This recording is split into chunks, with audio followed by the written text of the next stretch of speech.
¿qué tal? ¿Cómo le va? Qué gusto saludarle. Muy buenas tardes, bienvenido, bienvenida a la información jurídica más importante, pero también y sin duda la más relevante de México y de todo el mundo. Hoy que es ya martes 27 de junio de 2023. Soy Oscar González y a nombre de todo este equipo de trabajo le damos la más cordial bienvenida y saludamos a mi compañera Nidia Díaz en la interpretación de lengua de señas mexicana. Vámonos ahora con lo más importante.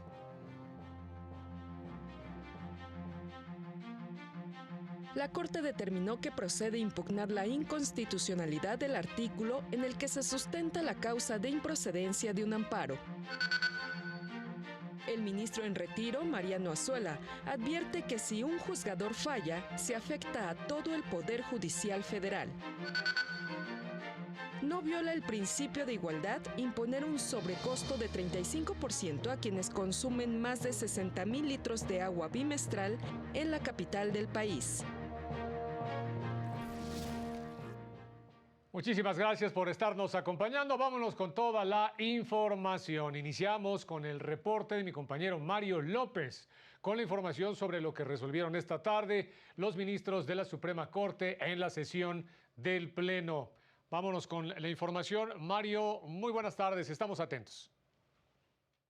¿Qué tal? Muy buenas tardes a todas las personas que siguen esta transmisión. El Pleno de la Suprema Corte de Justicia estableció un criterio jurisprudencial al resolver una contradicción de criterios. En este caso, en una interpretación del segundo párrafo del artículo 64 de la Ley de Amparo, que establece que cuando un órgano de amparo advierta de oficio una causal de improcedencia no alegada por las partes ni analizada por un órgano jurisdiccional inferior, dará vista al quejoso para que en un plazo de 3 días manifieste lo que a su derecho convenga.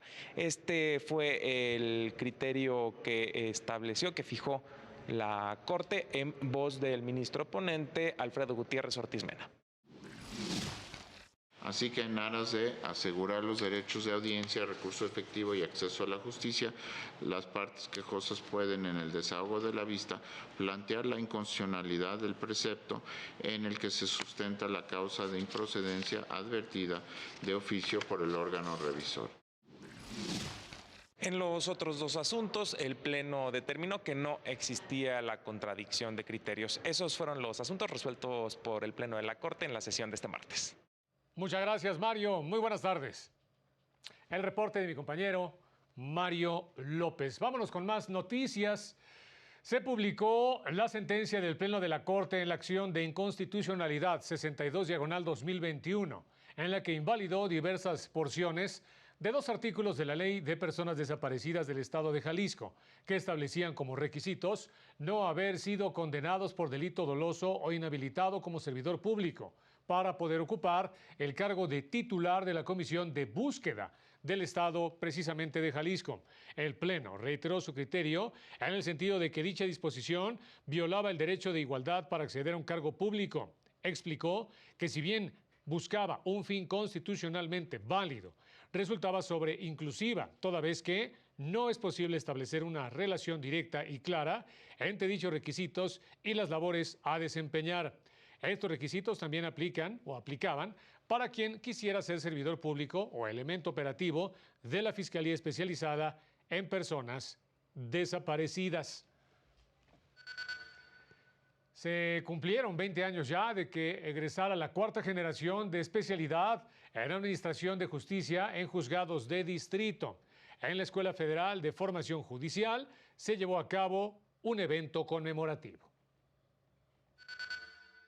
De que cada uno tiene el compromiso de dar una buena imagen de lo que debe ser la conducta de servicio a la que están obligados.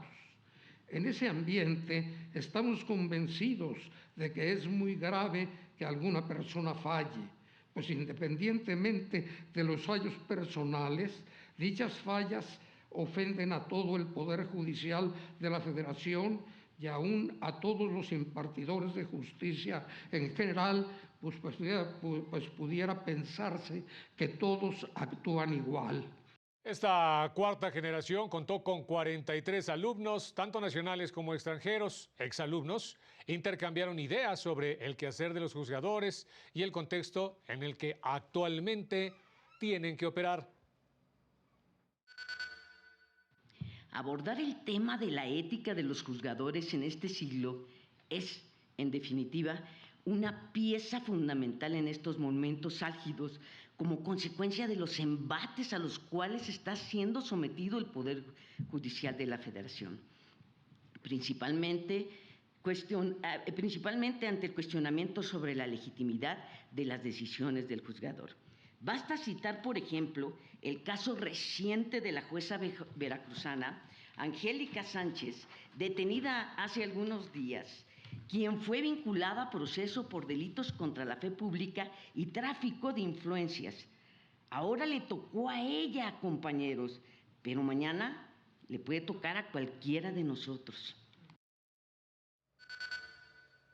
El Pleno Regional en materia de trabajo de la región Centro-Sur con residencia en la capital del país estableció que para cuantificar la condena al pago de salarios vencidos resulta innecesario determinar el número de días que comprenden las 12 meses aludidos. En este caso, el legislador previó como parámetro temporal y cuantitativo la unidad de tiempo de meses que, conforme al artículo 89 de la Ley Federal del Trabajo, comprende 30 días, cantidad que debe multiplicarse, se indicó, por 12 para obtener la cantidad total máxima.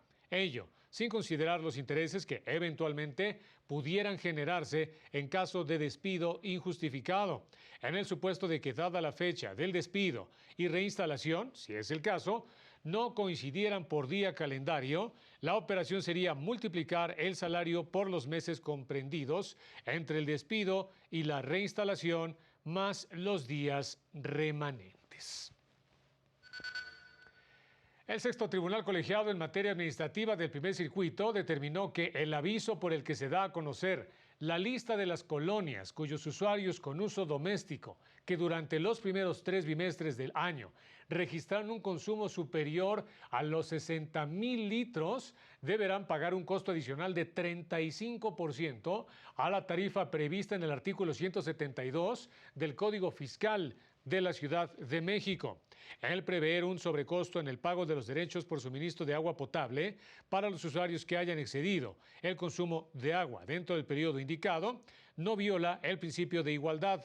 Ello porque el aviso reclamado no tiene relevancia impositiva en el pago de derechos porque tiene como propósito un fin extrafiscal que tiene por objeto, se indica, inhibir el consumo excesivo del agua, por lo que no se puede analizar a la luz de los principios de justicia fiscal, sino en atención al principio de igualdad. Además, impulsa a los habitantes a realizar un uso racional y consciente del agua, mismo que no implica una distinción de trato entre colonias, ni caprichosa o arbitraria, debido a que solo se aplica a las que son consideradas de clasificación alta. La magistrada Teresa de Jesús Villa Velasco es titular del Tribunal Unitario para Adolescentes de Quintana Roo. Impartió la conferencia El interés superior de niñas, niños y adolescentes. Esto en la Casa de la Cultura Jurídica de Chetumal. Lo anterior como parte de las secciones de la Suprema Corte de Justicia de la Nación para fortalecer el desempeño de las funciones jurisdiccionales, así como los conocimientos en materia de derecho en las distintas judicaturas locales. En su ponencia, la magistrada Villa Velasco resaltó la importancia de comprender el marco normativo y los conceptos de protección de los derechos de la niñez, con el objetivo de romper los prejuicios y paradigmas para garantizar su derecho integral a una vida digna. El Centro de Estudios Constitucionales de la Suprema Corte y el Instituto de Investigaciones Jurídicas de la UNAM abrieron la convocatoria para participar en el concurso de ensayo universitario 2023. Los temas para la presentación del ensayo son el sistema penal y la adjudicación de derechos fundamentales en México, el papel de las personas juzgadoras en el Estado constitucional, garantías del derecho a la libertad personal o bien derechos específicos de grupos vulnerables en el sistema penal. Podrán participar estudiantes de licenciatura en Derecho de cualquier universidad pública o privada del país y la fecha límite es el 6 de octubre próximo. La convocatoria completa se encuentra disponible en la página www, ahí la tiene usted en pantalla, .sicjn.gov.mx/SEC. En este momento, 2 de la tarde con 9 minutos, 25 grados la temperatura. Pausa y volvemos.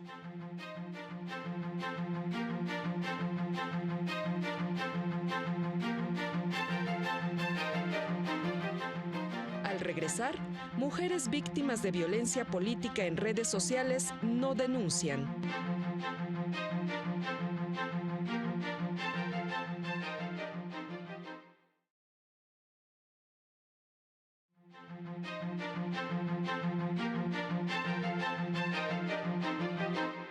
Muchas gracias por continuar con nosotros. Vámonos con más.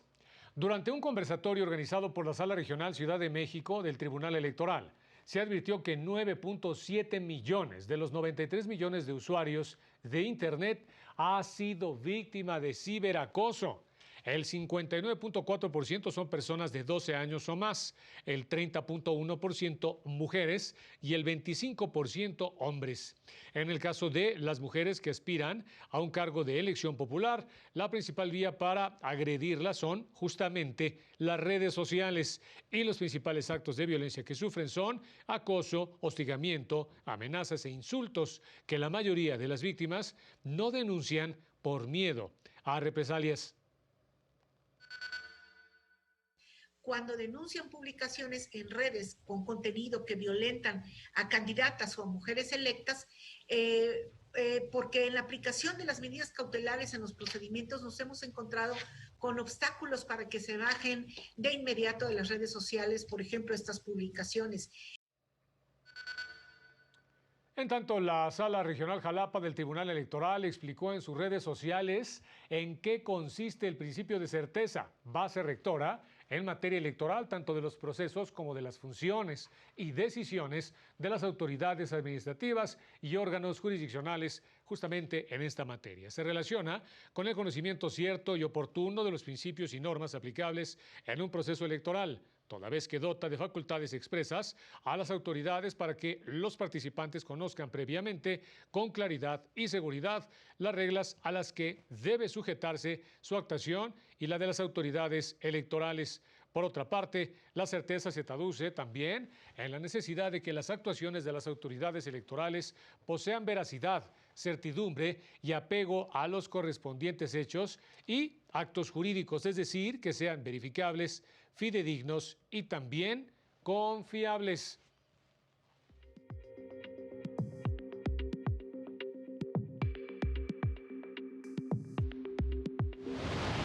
El Poder Judicial de Puebla invita a participar en la encuesta ciudadana de percepción sobre la corrupción en el Estado, elaborada en conjunto con el Sistema Estatal Anticorrupción, que permitirá impulsar mejores políticas públicas en la materia. Inició la segunda fase de los juzgados penales especializados en violencia contra la mujer del Poder Judicial de Querétaro. En un año, los juzgados han atendido 891 asuntos. En el 20% de los casos se ha dictado orden de aprehensión. La magistrada Norma Alicia Jaro Cruz asumió la presidencia del Consejo de la Judicatura de Nayarit, quien también se desempeña como presidenta del Tribunal Superior de Justicia, ambos por un periodo de 10 años. El Poder Judicial de Guanajuato tomó protesta a 36 jueces y juezas de partido del sistema penal acusatorio y oral, que fueron designados tras un concurso de oposición interno. Para el canal del Poder Judicial de la Federación, Jesús Daza. Fíjese que México ha buscado perfeccionar su marco normativo, esto para garantizar el acceso a un juicio justo. Sin embargo, en la realidad persisten altos niveles de impunidad. El 94% de los delitos cometidos en México no se denuncian y solo el 1% que son del conocimiento de los órganos de justicia llega a tener un resultado satisfactorio.